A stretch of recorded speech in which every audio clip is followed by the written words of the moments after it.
Hi friends, welcome to Good mom.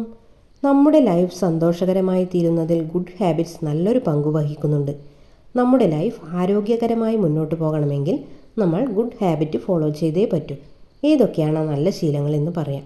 മെയിനായിട്ടുള്ളതും ഒന്നാമത്തേതായിട്ടും പറയാനുള്ളതാണ് രാവിലെ നേരത്തെ എഴുന്നേൽക്കുക എന്നത്. ഒട്ടുമിക്ക ആളുകൾക്കും ബുദ്ധിമുട്ടായിട്ടുള്ളൊരു കാര്യമായിരിക്കും രാവിലെ നേരത്തെ എഴുന്നേൽക്കുക എന്നത്. നേരത്തെ എന്ന് പറഞ്ഞാൽ പുലർച്ചെ 4 മണിക്ക് എഴുന്നേൽക്കണം എന്നൊന്നുമല്ല കേട്ടോ. ഏകദേശം ഒരു 5:30 മണിക്കെങ്കിലും എഴുന്നേൽക്കുക. ഇങ്ങനെ എഴുന്നേറ്റാലുള്ള ഗുണം എന്താണ്? നമുക്ക് കുറേ സമയം അധികം കിട്ടും. ഇത് നിങ്ങളെ കൂടുതൽ പ്രൊഡക്റ്റീവ് ആക്കും. നമ്മുടെ ബ്രെയിനിന് ഏറ്റവും കൂടുതൽ പവർ ഉണ്ടാവുക അതിരാവിലെ ആയിരിക്കും. അതുകൊണ്ട് തന്നെ നേരത്തെ എഴുന്നേൽക്കുന്നവരാണ് ലൈഫിൽ വിജയിച്ചിട്ടുള്ളവരൊക്കെ. അതുകൊണ്ട് മടിയന്മാരും മടിച്ചികളുമായി പുതച്ചുറങ്ങാതെ ഇനി മുതൽ രാവിലെ എഴുന്നേൽക്കുക. എഴുന്നേറ്റിട്ട് വെറുതെ ഇരിക്കരുത് കേട്ടോ. പഠിക്കുന്ന കുട്ടികളാണെങ്കിൽ പഠിക്കുക. അതുപോലെ തന്നെ നല്ലൊരു എഫക്റ്റീവ് റൊട്ടീൻ ഫോളോ ചെയ്യാനും ശ്രമിക്കുക. വർക്കൗട്ട്, ജേർണലിംഗ്, അഫർമേഷൻസ് കേൾക്കുക, അഫർമേഷൻസ് വായിക്കുക, പ്രകൃതിയിലേക്ക് ഇറങ്ങുക, ഇതൊക്കെ എഫക്റ്റീവ് ഡെയിലി റൊട്ടീൻസാണ്. പിന്നെ കുറച്ച് സമയം കണ്ണാടിയുടെ മുന്നിൽ പോയി നിന്ന് നിങ്ങൾ നിങ്ങളോട് തന്നെ നിങ്ങളുടെ ഒരു ഫ്രണ്ടിനോട് സംസാരിക്കുന്നത് പോലെ സംസാരിക്കുക. നിങ്ങൾ നിങ്ങളോട് പോസിറ്റീവായി സംസാരിക്കുക. പോസിറ്റീവ് അഫർമേഷൻസ് ഒക്കെ പറയുക. അപ്പോൾ നിങ്ങളുടെ കോൺഫിഡൻസ് ലെവൽ ഇൻക്രീസ് ചെയ്യുന്നതായിട്ട് നിങ്ങൾക്ക് അനുഭവിച്ചറിയാൻ കഴിയും. രണ്ടാമത്തെ പോയിൻ്റാണ് നന്നായിട്ട് വെള്ളം കുടിക്കുക. രാവിലെ എഴുന്നേറ്റാൽ വെറും വയറ്റിൽ 2 ഗ്ലാസ് വെള്ളമെങ്കിലും കുടിക്കുക. ഒരു ദിവസം മുഴുവൻ നിങ്ങളെ ആക്റ്റീവാക്കി നിർത്താൻ ഈ വെള്ളം കുടിക്കൽ ശീലം കൊണ്ടാവും. 3. വർക്കൗട്ട് ചെയ്യുക. രാവിലെ എഴുന്നേറ്റ് ഒരു അരമണിക്കൂറെങ്കിലും വർക്കൗട്ട് ചെയ്യുക. ബോഡി പാർട്സ് എല്ലാം മൂവ് ചെയ്യിച്ചു കൊണ്ടുള്ള വർക്കൗട്ട് ചെയ്യുക.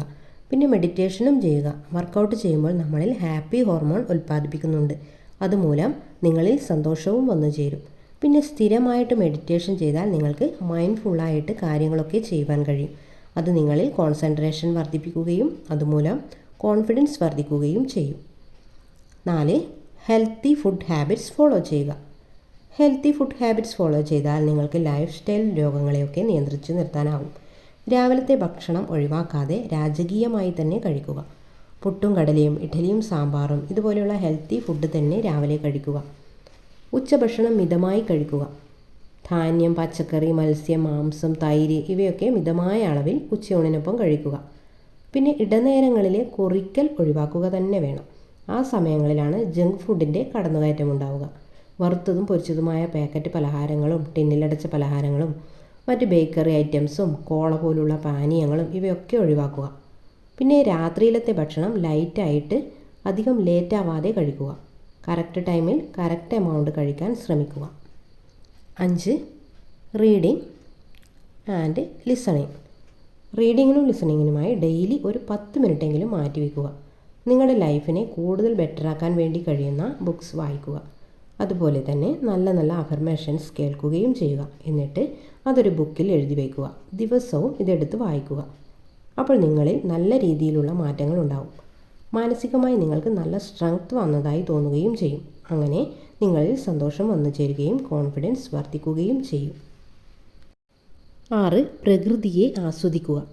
ഒരു മെഡിറ്റേഷൻ പോലെ മൈൻഡ്ഫുള്ളായി പ്രകൃതിയിലെ ഓരോ ചെറിയ ചലനവും ശബ്ദവും ശ്രദ്ധിക്കുക.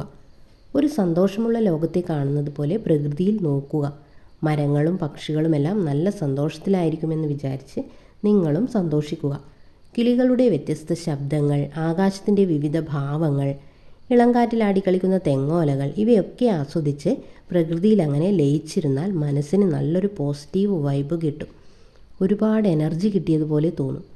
പ്രകൃതിയിലുള്ള ഓരോന്നും നമ്മൾ ആസ്വദിക്കുക. ചുറ്റുമുള്ള കാഴ്ചകൾ കണ്ട് പ്രകൃതിയോടൊപ്പം ഇരിക്കുക. നാച്ചർ ടൈം ഒരു സ്പെഷ്യൽ ടൈമായിട്ടാണ് എനിക്ക് തോന്നിയത്. കുറേ നേരം പ്രകൃതിയെ നോക്കിയിരിക്കുമ്പോൾ നല്ലൊരു റിഫ്രഷ്മെൻ്റാണ് തോന്നുക. അപ്പോൾ ഈ കാര്യങ്ങളൊക്കെ നിങ്ങൾ ഡെയിലി കുറച്ച് സമയമെങ്കിലും ചെയ്യാൻ ശ്രമിക്കുക. സാവധാനം ഇത് നിങ്ങളുടെ ശീലമായി മാറും. അതിലൂടെ നിങ്ങൾക്ക് കൂടുതൽ സന്തോഷം അനുഭവിക്കാൻ കഴിയും. നിങ്ങളുടെ ലൈഫ് സ്റ്റൈലിൽ തന്നെ പോസിറ്റീവായ നല്ല മാറ്റങ്ങൾ വന്നു ചേരും. അപ്പോൾ ഇന്നത്തെ വീഡിയോ കുറച്ച് പേർക്കെങ്കിലും യൂസ്ഫുൾ ആയിട്ടുണ്ടാകുമെന്ന് വിചാരിക്കുന്നു. അപ്പോൾ എൻ്റെ ചാനൽ ആരെങ്കിലും സബ്സ്ക്രൈബ് ചെയ്യാതെ കാണുന്നുണ്ടെങ്കിൽ ഒന്ന് സബ്സ്ക്രൈബ് ചെയ്യണേ. വീഡിയോ ഇഷ്ടമായെങ്കിൽ ലൈക്കും ചെയ്യണേ. ഈ വീഡിയോയെക്കുറിച്ചുള്ള നിങ്ങളുടെ അഭിപ്രായങ്ങളും നിർദ്ദേശങ്ങളും കമൻറ്റ് ബോക്സിലിടാനും മറക്കരുത് കേട്ടോ. അപ്പോൾ നെക്സ്റ്റ് വീഡിയോയിൽ പുതിയൊരു ടോപ്പിക്കുമായി വരുന്നത് വരെ ബൈ.